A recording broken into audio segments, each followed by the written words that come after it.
दरवर्षी 11 जानेवारी ते 17 जानेवारी हा आठवडा रस्ता सुरक्षा सप्ताह म्हणून साजरा केला जातो। त्या अनुषंगाने सर्व वाहनधारकांना जागृतीपर कार्यक्रम घेतले जातात। त्याच पार्श्वभूमीवर शिरूर पोलिसांनीही कार्यक्रम घेत नागरिकांना माहिती दिली।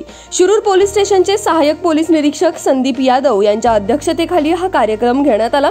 प्रास्ताविक भाषणात पोलीस उपनिरीक्षक सुजाता पाटील, पोलीस उपनिरीक्षक एकनाथ पाटील यांनी वाहतूक नियमांबाबत माहिती देत अनेक उदाहरणे सांगितली।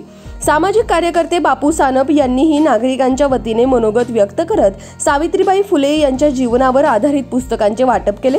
जनता दलाचे जिल्हाध्यक्ष संजय बारवकर, सतीश धुमाळ, नगरसेवक विनोद भालेराव यांनीही मनोगत व्यक्त करत शहरातील ट्रॅफिक बाबत अनेक सूचना केल्या। यावेळी पोलीस स्टेशनच्या वतीने महिला पोलीस कर्मचाऱ्यांना PSI सुजाता पाटील व महिला पोलीस नाईक भाग्यश्री जाधव यांच्या हस्ते मोफत हेल्मेट वाटप करण्यात आले।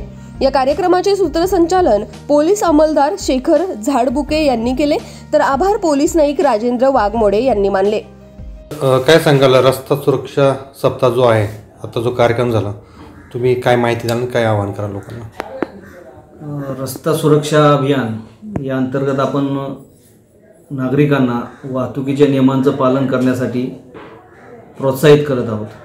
त्या अनुषंगाने आपण शाळा, कॉलेजेस या ठिकाणी विद्यार्थ्यांनाही वाहतुकीच्या नियमाबाबत माहिती देत आहोत।